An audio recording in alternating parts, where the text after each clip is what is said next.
Hello students, आता आपण कंटिन्यूचा शेवटचा पार्ट आज आपण पाहणार आहोत. मिसलेनियस एक्सरसाइज 8 क्वेश्चन नंबर 7 आणि 8 हे दोन्ही पाहिजे आपल्याला. त्यातला मी फर्स्ट क्वेश्चन लिहून घेतलाय, पण पहिले प्रॉब्लेम वाचा. Find F of A. Find F of A विचारले त्यांनी.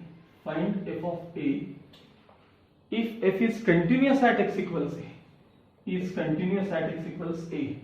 आणि मग पहिल्या प्रॉब्लेम मध्ये तुम्हाला दिले फंक्शन दिले 1 plus cos pi x upon pi into bracket 1 minus x sub bracket square for x not equals 1. आणि ते कंटिन्युअस ॲट एक्स इक्वल्स ए त्यांनी सांगितलं ना, ते ए ची व्हॅल्यू तुम्हाला 1 दिलेली आहे. ती ए ची व्हॅल्यू काय दिली तुम्हाला थोडक्यात 1. म्हणजे तुम्हाला फाइंड एफ ऑफ ए विचारले, म्हणजे आता ह्या प्रॉब्लेमला एफ ऑफ 1 विचारले, कारण ए म्हणजे 1 आहे ना. आणि विचारले फाइंड एफ ऑफ ए. ए म्हणजे 1 आहे, म्हणजे थोडक्यात या क्वेश्चनला तुम्हाला एफ ऑफ 1 तुम्हाला शोधायचं.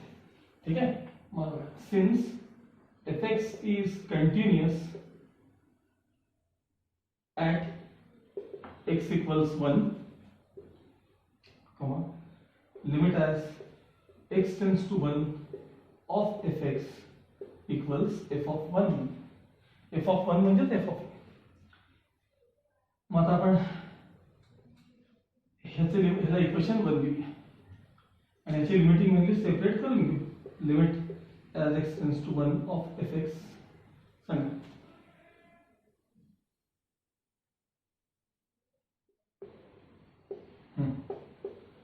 Limit as x tends to 1 fx काय सांगा function 1 plus cos of pi x upon pi into bracket 1 minus x sub bracket. x tends to 1 च्या वेळेस आपल्याला x minus 1 हा फॅक्टर लागतो. होय, ह्याच्यात आहे मायनस साइन कॉमन काढल्यानंतर, पण वर नाहीये. मग अशा वेळी आपण काय करतो substitution. Put x minus 1 is equal to h, which implies that x equals 1 plus h. As x tends to 1, h tends to 0. काय झालं सांगा प्रॉब्लेम मला आता इथं. l equals limit as x tends to 1 म्हणजेच काय सांगा रे, x tends to 1 म्हणजे h tends to 0. 1 plus cos of pi x आहे ना, ते pi x. x म्हणजे काय सांगा 1 plus h upon pi into. आता x minus 1 म्हणजे h, मग 1 minus x म्हणजे minus h चा ब्रॅकेट स्क्वेअर. पाय ना ब्रॅकेट ओपन करायचं. Limit as h tends to 0 1 plus cos of pi plus pi h upon pi into h square minus चा square plus. याला असं पेन्सिल इथं थीटा लिहायचं, थीटा. आणि बाजूला बघा cos of pi plus theta. 90 चा कसला मल्टिपल आहे, सेकंड मल्टिपल आहे. कॉस रिमेन्स कॉस, पण थर्ड क्वाड्रंट आहे तिथं cos negative. Pi plus something third quadrant तिथं कॉस निगेटिव्ह, म्हणजे येणारा आन्सर निगेटिव्ह असेल. So limit as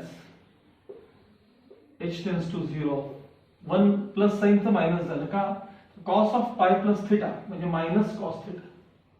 minus cos theta. Theta काय आपल्याकडे पाय एच आहे बघा, upon pi into H square as it is. Limit as H tends to 0 सांगा 1 minus cos 2 sine square half upon pi into H square as it is. आता बघा हा sine square आहे, हा एच स्क्वेअर आहे. Step नीट बघा. Limit as h tends to 0. हे 2y पाय आहेत की नाही, हे जर आधी बाजूला लिहिले बघा. साइन ऑफ पाय h बाय 2 अपॉन h या सगळ्याचा common square. Sine square theta आहे बघ, खाली h चा स्क्वेअर आहे. काही आपण आता बदल केला नाही. आता जो काही करणार आहे तो आपण आत्ता चेंज करणार आहे.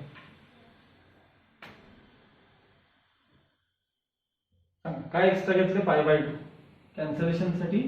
पाय स्क्वेअर बाय 4, कारण हा त्याचा स्क्वेअर आहे लक्षात. कॅन्सलेशन साठी किती आले पाय स्क्वेअर बाय 4. म्हणजे लिमिटिंग व्हॅल्यू काय आली, हे पाय हे 2 बाय पाय साइन अँगल अपॉन अँगल 1 त्याचा स्क्वेअर आणि तिकडे पाय स्क्वेअर बाय 4. एक पाय त्यातला कॅन्सल झाला आणि 2 2 चा 4. म्हणजे थोडक्यात एल इक्वल्स लिमिटिंग व्हॅल्यू तुमची किती आली सांगा, लिमिटिंग व्हॅल्यू π/2 आली. त्यातला पाय शिल्लक आणि π2.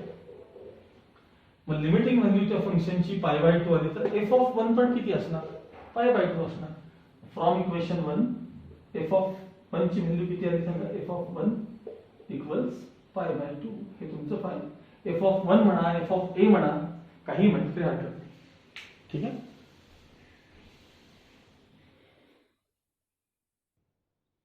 ओके, नाव क्वेश्चन नंबर 7 त्यातला सेकंड. पुन्हा वरती म्हटलेलं आहे फाइंड f of a आणि function is continuous at x equals a. त्यातला सेकंड मध्ये 1 minus cos of 7 into bracket x minus pi upon 5 into bracket x minus pi bracket square for x not equals pi and at a equals pi. म्हणजे a ची value तुम्हाला त्यांनी पाय दिली आणि find f of a विचारले त्यांनी. Find f of a म्हणजे त्यांनी f of pi विचारले. यासाठी क्वेश्चन वाचावरती फाइंड f of a म्हणले बघा. आता a म्हणजे पाय ते इथे सांगतात, म्हणजे f of pi विचारले आपल्याला त्यांनी. f of pi विचारले आणि फंक्शन कंटिन्यूअस आहे असं सांगितलं. Since fx is continuous at x equals pi. आता तुम्हाला सर हे कुठं सांगितलं x equals pi? प्रॉब्लेम वाचा वरती. fx is continuous at x equals a म्हणले पाहिजे आणि a म्हणजे पाय ते पुढे सांगतायत की function is continuous at x equals pi, comma limit as x tends to pi of fx equals f of pi. Limiting value आणि ऍक्च्युअल व्हॅल्यू काय असली पाहिजे, सेम. आता आपण ह्याची व्हॅल्यू काढूया. ह्याला एल लिहिलं तरी चालेल, नाही लिहिलं तरी चालेल. बघा, limit as X tends to pi of F X equals limit as X tends to pi. सांगा फंक्शन काय आहे बघा, 1 minus cos of 7 into bracket x minus pi bracket complete upon pi into bracket 5 into bracket x minus pi चा bracket. आपल्याला x minus pi हा factor लागतो, तो इथे दिसतोय पण तो कॉसच्या आतमध्ये सेपरेट दिसत नाहीये. फॅक्टर सेपरेट असा कॉमन आहे कॅन्सल दिसत नाही. मग सबस्टिट्यूशन करायचं. Put x minus pi equals h which implies that x equals pi plus h. As x tends to pi, h tends to 0. इकडचा part as it is. Limit as x tends to pi of fx equals limit as x tends to pi म्हणजे काय झालं सांगा आता, sorry, x tends to pi म्हणजे काय झाले, h tends to 0. 1 minus cos of 7 h upon 5 h square equals limit as h tends to 0. 1 minus cos 2 sin square half म्हणजे अँगलचा half upon 5h square as it is. पुढची step LHS मध्ये लिमिट as x tends to pi of fx as it is.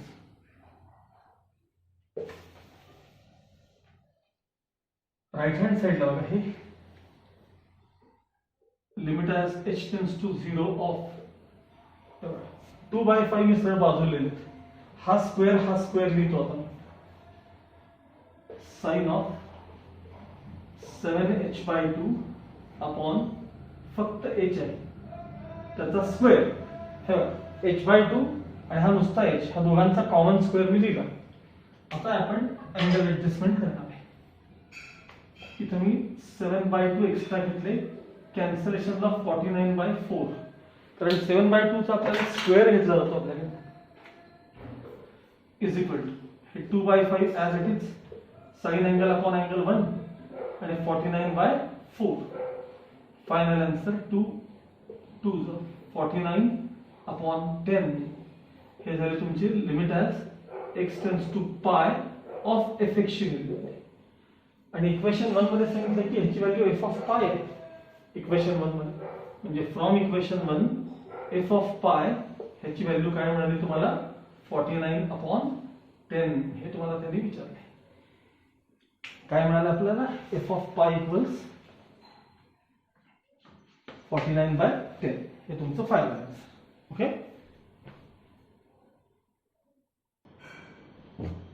Now last question to miscellaneous. Question number 8. Show that the function 5x minus 6x equals 0 has a root in 1 and 2. मी तुम्हाला अशा टाईपचा मागे आता exercise 8.1 मध्ये साधारण 15, 16, 15, 16 च्या आसपास असा आपल्याला क्वेश्चन आला होता बघा, या टाईपचा क्वेश्चन. ठीक आहे, मग त्याचा वापर करायचा. काय काय सांगितलं तुम्हाला बघा, तुम्हाला एखादं फंक्शन दिलं असेल f(x = समथिंग), समजा तुम्ही त्याची f ऑफ a म्हणजे आता हे a आणि b नंबर असतात, f ऑफ a ची व्हॅल्यू काढली आणि समजा ती निगेटिव्ह आहे आणि f ऑफ b जर समजा तुमचे पॉझिटिव्ह आले ग्रेटर दॅन 0, तर या दोघांच्या मध्ये निश्चित त्याला एक रूट असतं असं आपण म्हणू शकतो. त्याला मिड व्हॅल्यू थेरम असं देखील म्हणतात, इंटरमिजिएट थेरम असं देखील त्याला म्हणतात, किंवा इंटरमिजिएट व्हॅल्यू थेरम असं देखील त्याला म्हणतात. ठीक आहे, बघा आता मी पहिल्यांदा LHS लिहितो. f(x = 5x minus 6x). आता पहिले मी f ऑफ 1 ची व्हॅल्यू काढणार आहे. f ऑफ 1 म्हणजे 5(1 minus 6) into bracket 1. मला 5(1) म्हणजे 5, 6 + 6 म्हणजे आन्सर आलं -1. म्हणजे थोडक्यात f ऑफ 1 निगेटिव्ह आलं बघा, negative. f of 1 is negative. ठीक आहे, आता आपण असंच काय करणार आहोत, f ऑफ 2 काढणार आहोत. पुन्हा फंक्शन लिहूया 5(x minus 6x). आता आपल्याला f ऑफ 2 पाहिजे. f of 2 5(2 minus 6) into bracket 2. हे 2 इथले घ्यायचे ना, 5 चा स्क्वेअर 25, 6 2 = 12, डिफरन्स 13 आला. म्हणजे थोडक्यात f ऑफ 2 तुमचे आता पॉझिटिव्ह आहे. मग f ऑफ 1 निगेटिव्ह आहे, f ऑफ 2 पॉझिटिव्ह आहे, म्हणजे 1 आणि 2 च्या मध्ये असं कोणतं तरी रूट असेल की ज्याला तुमचा आन्सर एक्झॅक्ट 0 येत असेल. इथं निगेटिव्ह येते, इथं पॉझिटिव्ह येते, आणि जिथं 0 येतं ना त्याला म्हणतात रूट.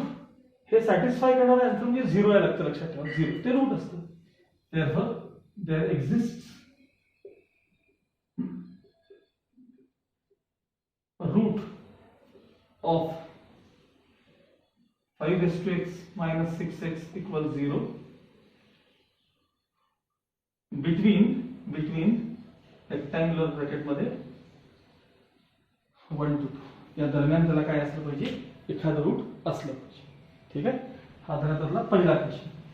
आता जरा दुसरा क्वेश्चन थोडा वेगळा. मी तुम्हाला ऍक्च्युली हा एखादा ट्राय करा म्हटलं होतं. मला फर्स्ट क्वेश्चन हा तरी तुम्हाला ऍटलीस्ट जमला पाहिजे होता.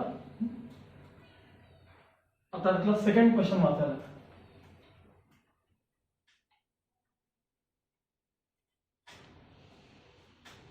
सेकंड क्वेश्चन बघा. आता मी बाकीचं काही फार लिहित बसत नाही, फंक्शन जेवढं काय ते लिहितो मी फंक्शन, किंवा आधी वरती प्रॉब्लेम लिहितो म्हणजे तुम्हाला ते = 0 इथं लगेच कळतं. बघा, x³ minus 5x² plus 3x plus 6 = 0 has at least 2 real roots. 2 roots, हा 2, एक नाही 2 real roots between x = 1 and x = 5. म्हणजे x = 1 आणि x = 5 च्या दरम्यान. त्यासाठी मी नंबर लिहिणार 1 2 3 4 5. ह्यांच्या दरम्यान त्याला कमीत कमी 2 रूट्स आहेत हे आपल्याला प्रूव्ह करायचे. 2 रूट्स सगळे. आता काय करतो मी पहिल्यांदा ह्याला फंक्शनला मी f(x) असं लिहून घेतो. f(x) = x³ minus 5x² plus 3x plus 6. आता मी याचे फॅक्टर्स काढणार आहे. काय पडणार आहे याचे फॅक्टर्स? ते फॅक्टर्स काढताना शेवटच्या नंबरकडे बघून ठरवायचं असतं. हा जो नंबर आहे की नाही शेवटचा 6 हा नंबर, तो कोणाकोणा टेबलमध्ये येतो, +or -1 +or -2 +or -3 +or -6. आणि याच्या मागे तुमचं जे व्हेरिएबल आहे तेच. मी लिमिट्स मध्ये तुम्हाला हे सिंथेटिक डिव्हिजनच्या वेळेस सारखं शिकवत होतो बघा, लिमिट शिकवला. म्हणजे याला या एक्सप्रेशनला एवढेच फॅक्टर असू शकतात, x+1 x-1, x+2 x-2, एवढेच असतात. आता x+1 हा फॅक्टर आहे का समजा तुम्हाला बघायचा असेल, x+1 हा फॅक्टर आहे का बघायचा असेल तर इथे x ला -1 रिप्लेस करायचं. आणि x ला -1 रिप्लेस केल्यामुळे जर त्याचा आन्सर 0 आलं तर ते रूट आहे म्हणायचं, म्हणजे तो फॅक्टर आहे असं म्हणायचं. आता मला सांगा x ला -1 रिप्लेस करून बघूया. बघा मी डायरेक्ट करतो.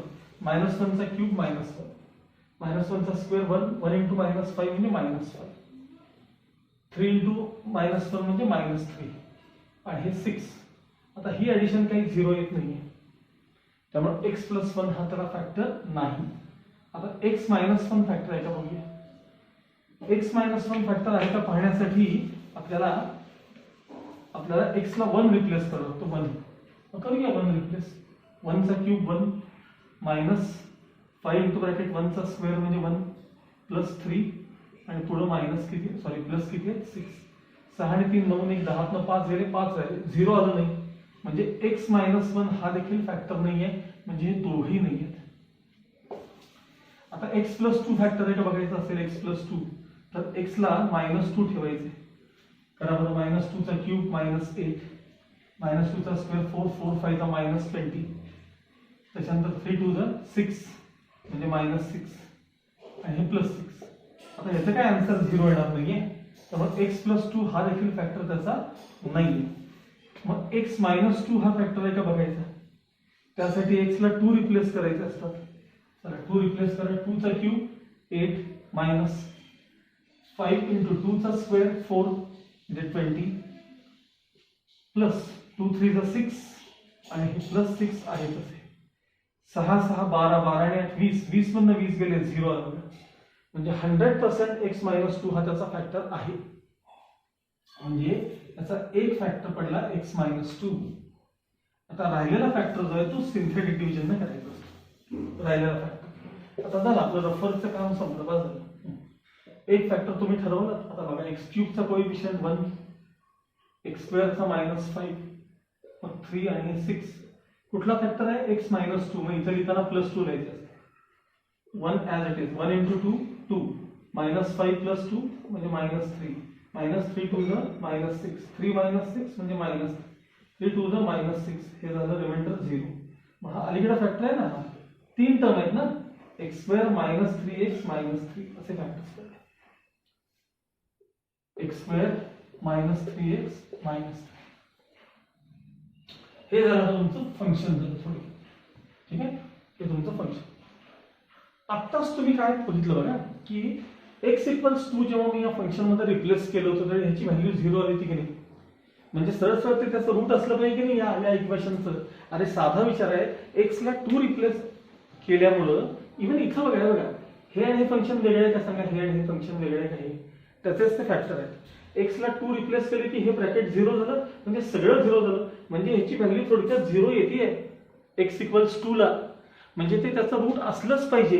आणि आपल्याला 1 आणि 5 च्या मध्ये रूट्स आहेत का बघा म्हणजे मग मिळालं तुम्हाला एक रूट मिळालं तुम्हाला x = 2 हे त्याला एक रूट 100% मिळालं बघा. सिन्स किंवा व्हेन असं लिहितो मी व्हेन सिन्स कट करा ते व्हेन x = 2 सांगा fx ची व्हॅल्यू काय आहे सांगा. ब्रॅकेट मध्ये 2 - 2 इंटू ब्रॅकेट 2 स्क्वेअर -3 इंटू 2 -3. आता हे सोडवण्यात काय अर्थ आहे सांगा. ते काही येऊ दे शेवटी 2 - 2 0 म्हणजे fx चा आन्सर काय आहे सांगा 0. मग x = 2 ला ऍक्च्युअली f(2) लिहायला पाहिजे होतं मला सॉरी x f(2) ची व्हॅल्यू 0 आली म्हणजे याचा अर्थ रूट आहे ते. Therefore x = 2 is one of the roots of given equation. म्हणजे एक तर समजलं की तुम्हाला हे एक रूट आहे बाबा. आता आपण असं करूया 3 आणि 4 च्या बाबतीत काय होते चेक करूया. 3 आणि 4 च्या बाबतीत काय होतंय आपण पुढे चेक करूया. म्हणजे त्यांच्या मध्ये आहे का हे आपण आता चेक करू. चला आता एक मिळाला त्याच्या पुढे जावा कुठलंही चेक करा तुम्ही ह्या दोघांच्यात करा या दोघांच्यात करा या तुम्हाला पाहिजे त्याच्यात करा. सांगा आता मी पहिल्यांदा फंक्शन परत लिहितो बरं fx = x -2 x square -3x -3. आता मला पहिल्यांदा f(3) ची व्हॅल्यू पाहिजे. f(3) करा 3 - 2 3 स्क्वेअर -3 इंटू 3 -3 सांगा 3 - 2 चा आन्सर किती आलं 1 ब्रॅकेट मध्ये 3 स्क्वेअर 9 -9 -3 हे कॅन्सल आन्सर आलं -3. म्हणजे f(3) थोडक्यात काय आहे सांगा निगेटिव्ह आहे. f(3) काय आहे सांगा निगेटिव्ह आहे. आता मी f(4) काढणार आहे. f(4) त्यासाठी परत फंक्शन द्यायला लागतं आपल्याला. fx = x -2 into x square -3x -3. आता आपल्याला f(4) ची व्हॅल्यू पाहिजे म्हणजे 4 - 2 4 स्क्वेअर -3 इंटू 4 -3 4 - 2 म्हणजे 2 ब्रॅकेट मध्ये 4 चा स्क्वेअर 16 -12 -3 हे दोघं मिळून 15 झाले, निगेटिव्ह 15. 16 मधनं 15 गेले, 1 into 2 म्हणजे 2 राहिले. म्हणजे एफ ऑफ 4 पुन्हा पॉझिटिव्ह आहे बघा. एफ ऑफ 4 काय आहे सांगा, पॉझिटिव्ह आहे. एफ ऑफ 3 निगेटिव्ह आहे, म्हणजे इथं तुम्हाला निगेटिव्ह व्हॅल्यू मिळते, इथं पॉझिटिव्ह. म्हणजे या दोघांच्या मध्ये कुठेतरी त्याला 0 व्हॅल्यू मिळेल की नाही. त्या फंक्शनला एफ ऑफ 3 ची व्हॅल्यू तुम्हाला निगेटिव्ह मिळते, एफ ऑफ 4 ची पॉझिटिव्ह मिळते. म्हणजे या दोघांच्या मध्ये कुठेतरी तुम्हाला काय मिळेल सांगा, एक अशी व्हॅल्यू असेल त्याला तुमच्या फंक्शनचा आन्सर 0 येत असेल. Therefore there exists another root. Another काय म्हणतात सांगा, आणि इथं आपल्याला एक रूट ऑलरेडी मिळालं. Another root of F X between x equals 2, sorry x equals 3 x equals 3 and x equals 4. झालं आपल्याला. आणि कमीत कमी 2 रूट्स आहेत म्हणून विचारलो. झाले 2 रूट आले. एक तर रूट 3 and 2 आहे, आणि दुसरं कोणाच्या मध्ये आहे सांगा, 3 and 4 च्या मध्ये आहे. म्हणजे थोडक्यात 1 आणि 5 च्या मध्ये तुम्हाला 2 रूट्स तुम्हाला निश्चित मिळाले, 2 रूट्स मिळाले, असा त्याचा अर्थ. ओके, इथं तुमचा आता कंटिन्युटी हा लेसन सगळा संपला. मी प्रत्येक प्रॉब्लेम तुम्हाला एक्सप्लेन करून दिला.